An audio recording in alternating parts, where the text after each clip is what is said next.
ആപ്പിളിൽ നിന്ന് ഇപ്പോൾ അവൈലബിൾ ആയ ഏറ്റവും ബെസ്റ്റ് ഫോൺസിനകത്ത് ഒരെണ്ണമാണ് ഐഫോൺ 11 പ്രോ. എനിക്ക് തോന്നുന്നു ഇപ്പം ആപ്പിൾ സെല് ചെയ്യുന്ന പ്രോ സീരീസ് ഫോൺസ് നോക്കാൻ നേരത്ത് ഏറ്റവും ബെസ്റ്റ് ഓപ്ഷനും 11 പ്രോ തന്നെയാണ്. അതിന് കുറച്ച് കാര്യങ്ങളുണ്ട്. അതിൻ്റെ അർത്ഥം എന്ന് പറയുന്നത് ഈ ഫോൺ എന്ന് പറയുന്നത് 11 പ്രോ മാക്സിനെ കാട്ടിയും ഏറ്റവും ബെസ്റ്റ് ഫോൺ എന്നല്ല. നമ്മൾ 11 പ്രോ മാക്സിൻ്റെ റിവ്യൂ ചെയ്തായിരുന്നു. അതുകൊണ്ട് തന്നെ ഈ ഫോണിനെ റിവ്യൂ ചെയ്യാൻ കുറച്ചുകൂടി എളുപ്പമാണ്. അതിൻ്റെ കാരണം എന്ന് വെച്ച് കഴിഞ്ഞാൽ ഈ രണ്ട് ഫോൺസിൻ്റെയും ഇൻറ്റേർണൽസ് നോക്കാൻ നേരത്ത് അതെല്ലാം ഒരുപോലെയാണ്. ഇവിടെ വരുന്ന ആ കൂടുള്ള വ്യത്യാസം എന്ന് പറയുന്നത് ഇതിൻ്റെ ഡിസ്പ്ലേ സൈസ് അത് കുറച്ചുകൂടെ കൊച്ചാണ്.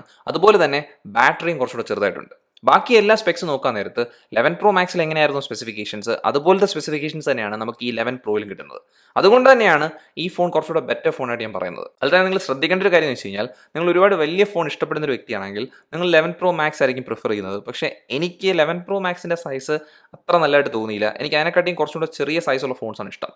ഐഫോൺ 11ൻ്റെ സൈസാണ് ഏറ്റവും പെർഫെക്റ്റ് ആയിട്ട് എനിക്ക് തോന്നിയിട്ടുള്ളത്. അതുകൊണ്ടാകാം ഞാൻ ഈ ഐഫോൺ 11 പ്രോ ടെസ്റ്റ് ചെയ്ത സമയത്ത് എനിക്ക് ഈ 11 പ്രോ ഒരുപാട് ഇഷ്ടപ്പെട്ടത്. പക്ഷേ അതിൽ തന്നെ ഒരു കാര്യം എന്ന് വെച്ച് കഴിഞ്ഞാൽ ഈ 11 പ്രോ എന്ന് പറയുന്ന ഫോൺ ഐഫോൺ 11നെക്കാട്ടിയും ചെറുതാണ്. പക്ഷേ എന്നാൽ പോലും ഇതിൻ്റെ ഡിസ്പ്ലേ സൈസ് അത്യാവശ്യം വലുതാണ്. ഇതിൻ്റെ ഡിസ്പ്ലേ എന്ന് പറയുന്നത് ഒരു 5.8 ഇഞ്ച് ഡിസ്പ്ലേ ആണ്. ഇതൊരു AMOLED ഡിസ്പ്ലേ ആണ്. അതിൻ്റെ കൂടെ തന്നെ ഇതിൻ്റെ റെസൊല്യൂഷൻ എന്ന് പറഞ്ഞാൽ 2436 by 1125 പിക്സൽസ് ആണ്.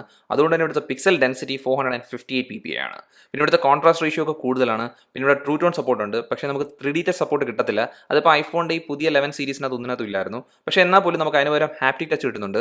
പിന്നെ അതിനകത്ത് ഏറ്റവും എടുത്ത് പറയേണ്ട കാര്യം എന്ന് വെച്ച് കഴിഞ്ഞാൽ ഏറ്റവും പെർഫെക്റ്റ് ക്വാളിറ്റിയുള്ള ഡിസ്പ്ലേ ആണ്. നല്ല വ്യൂയിങ് ആംഗിൾസ് ഉണ്ട്. അത് മാത്രമല്ല ഇതിനകത്ത് കളേഴ്സ് എല്ലാം പെർഫെക്റ്റ് ആണ്, വളരെ ആക്യുറേറ്റ് ആണ്. പിന്നെ അതിൻ്റെ കൂടെ തന്നെ ബ്രൈറ്റ്നസ് ലെവൽ നോക്കാൻ നേരത്ത് നല്ല രീതിയിൽ തന്നെ ബ്രൈറ്റ് ആവുന്ന ഡിസ്പ്ലേ ആണ്. അതുകൊണ്ട് തന്നെ നമ്മളിപ്പോൾ പുറത്തൊക്കെ ഉപയോഗിക്കാൻ നേരത്ത് നല്ല വെയിലുള്ള ദിവസമാണെങ്കിൽ പോലും കണ്ടന്റ് ഒക്കെ വായിക്കാൻ ഒരു ബുദ്ധിമുട്ടുമില്ല. ഇപ്പോൾ ഡിസ്പ്ലേ സൈഡിൽ എന്ന് പറയുകയാണെങ്കിൽ അതിൻ്റെ ക്വാളിറ്റിയും അതിൻ്റെ ഡ്യൂറബിലിറ്റിയൊക്കെ വെച്ച് നോക്കാൻ നേരത്ത് ഇപ്പോൾ ഏതാണ്ട് ഒരു 10 മാസമായിട്ട് പോലും ഒരു കംപ്ലയിൻറ്റും പറയാനില്ല.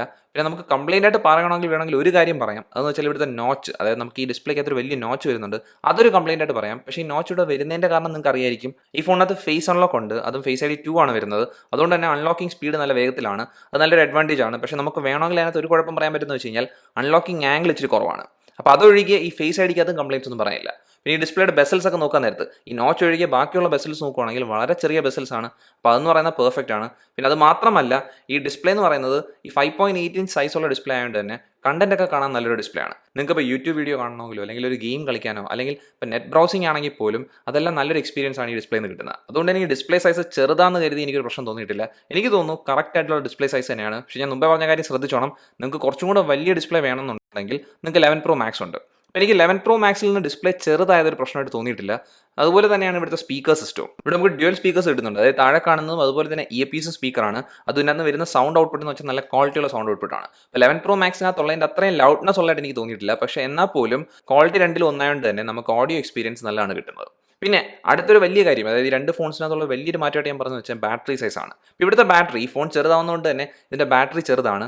പക്ഷേ എന്നാലും ബാറ്ററി ലൈഫ് അല്ലെങ്കിൽ ബാറ്ററി ബാക്കപ്പ് കിട്ടുന്നതിനകത്ത് വലിയൊരു പ്രശ്നമില്ല. നിങ്ങൾക്ക് 11 പ്രോ മാക്സിൻ്റെ ബാറ്ററി ബാക്കപ്പ് കിട്ടത്തില്ല, അതൊരിക്കലും കിട്ടാൻ പോകുന്നില്ല. പക്ഷേ എന്നാലും എൻ്റെ ഉപയോഗത്തിനകത്ത് എനിക്കൊരു 6 മണിക്കൂർ വരെ സ്ക്രീൻ ഓൺ ടൈം കിട്ടുന്നുണ്ടായിരുന്നു. അത് പക്ഷേ ഞാൻ ഒരു കാര്യം എടുത്ത് പറയുന്നുണ്ട്, അത് ഈ ഫോൺ പുതിയതായിരുന്നപ്പോഴാണ്. ഇപ്പോൾ ഈ ഫോണിൻ്റെ ബാറ്ററി ഹെൽത്ത് നല്ലോണം കുറഞ്ഞിട്ടുണ്ട്. കാരണം വെച്ചാൽ ഇത് നല്ല രീതിയിൽ ഉപയോഗിച്ചൊരു ഫോണാണ്. അതുകൊണ്ട് തന്നെ ഇപ്പോൾ കിട്ടുന്ന ബാറ്ററി ബാക്കപ്പ് എന്ന് പറഞ്ഞാൽ ഒരു 4.5 മണിക്കൂർ റേഞ്ചിലാണ് സ്ക്രീൻ ഓൺ ടൈം. അതും നമ്മളിപ്പോൾ ഒരു ഹെവി യൂസർ അല്ല, ഒരു ആവറേജ് യൂസർ ആണെങ്കിൽ ഒരു ദിവസമൊക്കെ ഒരു കുഴപ്പമില്ല തന്നെ ബാറ്ററി ബാക്കപ്പ് കിട്ടും. പിന്നെ അത് മാത്രമല്ല ഇതിൻ്റെ ബാറ്ററി സൈസ് ചെറുതായതുകൊണ്ട് തന്നെ നമുക്കിതിനകത്ത് ചാർജിങ് എന്ന് പറയുന്നത് പെട്ടെന്ന് തന്നെ ചാർജ് ആവുകയും ചെയ്യും. പിന്നെ അതിൻ്റെ കൂടെ തന്നെ ഇതിനകത്ത് നമുക്ക് ഫാസ്റ്റ് ചാർജറാണ് ഫോണിൻ്റെ കൂടെ വരുന്നത്. പിന്നെ ഈ ഫോണിന് വയർലെസ് ചാർജിങ് സപ്പോർട്ടുണ്ട്, ഫാസ്റ്റ് ചാർജിങ് സപ്പോർട്ടുണ്ട്. അപ്പോൾ ഇങ്ങനത്തെ കാര്യത്തിൽ എല്ലാത്തിനകത്തും ഈ ഫോൺ 11 പ്രോ മാക്സിൽ എങ്ങനെയാണോ കിട്ടിക്കൊണ്ടിരുന്നത് അത് തന്നെയാണ് കിട്ടുന്നത്. അതുകൊണ്ട് തന്നെ നല്ല കാര്യമാണ്. പക്ഷേ ഇതിനകത്ത് ഫോൺ ചെറുതായതുകൊണ്ട് തന്നെ ബാറ്ററി ബാക്കപ്പ് 11 പ്രോ മാക്സ് വെച്ച് കമ്പയർ ചെയ്യാൻ നേരത്ത് അതിനെ കട്ടിങ് കുറവാണ്. പിന്നെ ബാക്കിയുള്ള കാര്യങ്ങൾ നോക്കാൻ നേരത്ത്, അതായത് നമുക്കിപ്പം പ്രൊസർ നോക്കുകയാണെങ്കിൽ ഈ രണ്ട് ഫോണിനകത്തും ഒരേ പ്രൊസറാണ്. ഇപ്പോൾ 11 പ്രോയിൽ വരുന്ന പ്രൊസർ എന്ന് പറഞ്ഞാൽ ആപ്പിളിൻ്റെ A13 ബയോണിക് ചിപ്പാണ്. അതിൻ്റെ കൂടെ തന്നെ 4GB റാം വരുന്നുണ്ട്. പിന്നെ സ്റ്റോറേജിൻ്റെ കാര്യം പറയുകയാണെങ്കിൽ നമുക്ക് 3 വേരിയൻ്റ് ആണ് വരുന്നത്. ബേസ് വേരിയൻറ്റ് 64GB ആണ് സ്റ്റോറേജ് കിട്ടുന്നത്. അത് ഞാൻ ഒരിക്കലും റെക്കമെൻഡ് ചെയ്യത്തില്ല.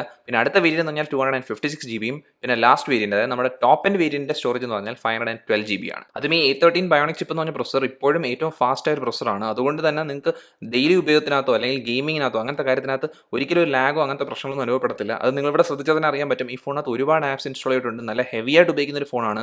എന്നിട്ട് പോലും അതിനകത്ത് പോലും യൂസേജിനകത്ത് ഒരു ഇഷ്യൂസും ഇല്ല.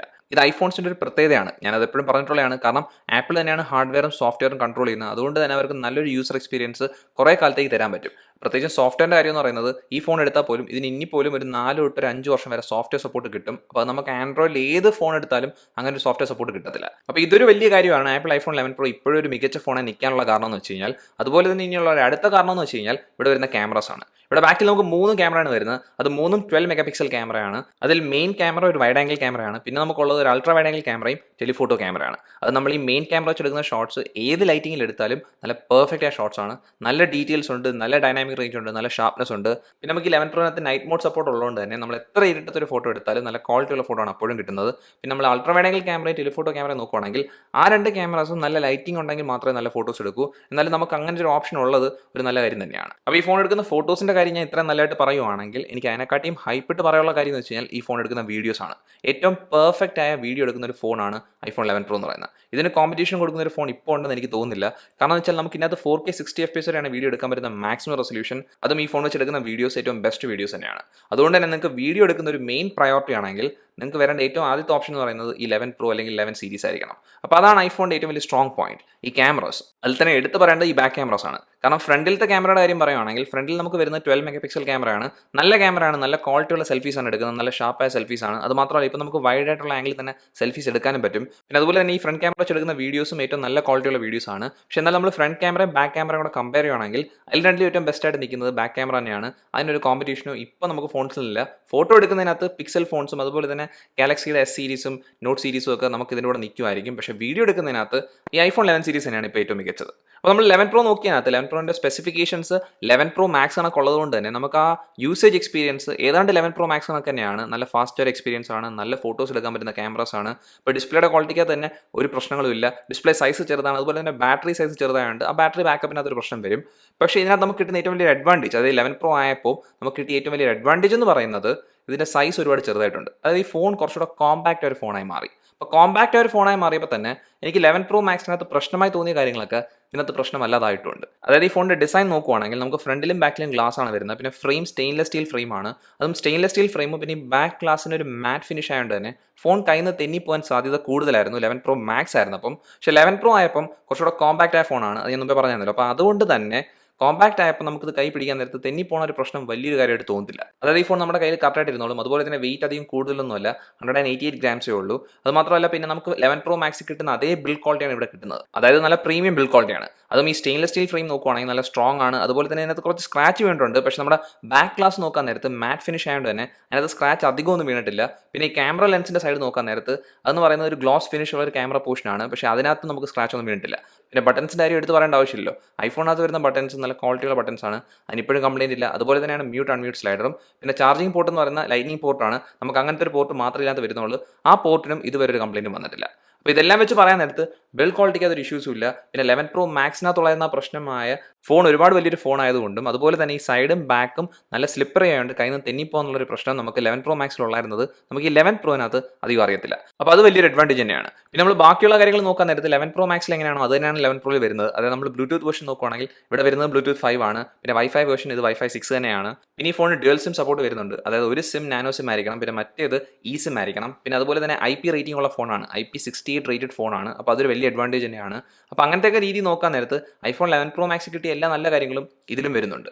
അപ്പോൾ ഈ ഫോണിൻ്റെ കാര്യം നോക്കിക്കഴിയുമ്പം എനിക്ക് 11 പ്രോ മാക്സിനകത്തുള്ള ഏറ്റവും വലിയ കംപ്ലയിൻ്റ് ആയ ഫോൺ കയ്യിൽ നിന്ന് തെന്നിപ്പോണ കാര്യം, അതായത് ഫോൺ ഒരുപാട് വലുതായതുകൊണ്ട് തന്നെ അങ്ങനത്തെ ഒരു പ്രശ്നം എന്ന് പറയുന്നത് ഈ 11 പ്രോയിലില്ല. അപ്പോൾ അതുകൊണ്ട് തന്നെ ഞാൻ ഈ ഫോൺ എന്തായാലും റെക്കമെൻഡ് ചെയ്യും നിങ്ങൾക്ക് തോന്നുന്നുണ്ടെങ്കിൽ ഈ ഒരു ടൈം ഫ്രെയിമിൽ, അതായത് നമുക്കിപ്പോൾ സെപ്റ്റംബർ 2020 ആവാറായിട്ടുണ്ട്. അതുകൊണ്ട് തന്നെ ഏറ്റവും പുതിയ ഐഫോണായ 12 പ്രോ സീരീസ് അല്ലെങ്കിൽ 12 സീരീസ് എന്തായാലും വരാൻ പോവുകയാണ്. അപ്പോൾ അതുകൊണ്ട് തന്നെ ഇപ്പം നിങ്ങൾ പോയി ഈ ഐഫോൺ 11 പ്രോ എടുക്കുന്നതിനകത്ത് ഞാൻ ഒരിക്കലും റെക്കമെൻഡ് ചെയ്യത്തില്ല. അത് മാത്രമല്ല ഇപ്പോൾ 11 പ്രോൻ്റെ പ്രൈസിങ് നോക്കുവാണെങ്കിൽ ഇപ്പോൾ പോലും പ്രൈസിങ്ങിനകത്ത് ഒരു മാറ്റവും വന്നിട്ടില്ല. ബേസ് വേരിയൻ്റെ പ്രൈസിംഗ് എന്ന് പറയുന്നത് 1,06,600 ഇന്ത്യൻ റുപ്പീസ് ആണ്. പിന്നെ അതിൽ നിന്ന് കൂടിപ്പോയിക്കൊണ്ടിരിക്കും അടുത്ത വേരിയൻ്റ് എടുക്കാൻ നേരത്ത്. അതിൽ തന്നെ ഞാൻ മുമ്പേ പറഞ്ഞല്ലോ, ബേസ് വേരിയൻ്റ് ഒരിക്കലും എടുക്കലും മിനിമം 256 GB സ്റ്റോറേജ് ഉള്ള വേരിയൻ്റ് എടുക്കണം. അപ്പോൾ അതുകൊണ്ട് തന്നെ അത്രയും പ്രൈസ് കളഞ്ഞ് ഇപ്പോൾ എന്തായാലും നിങ്ങൾ 11 പ്രോ എടുക്കണ്ട.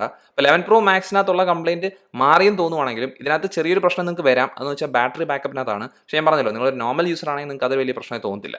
പിന്നെ അടുത്തൊരു കാര്യം ശ്രദ്ധിക്കേണ്ടത് വെച്ച് കഴിഞ്ഞാൽ ഈ ഫോണിന് 5G സപ്പോർട്ട് ഇല്ല.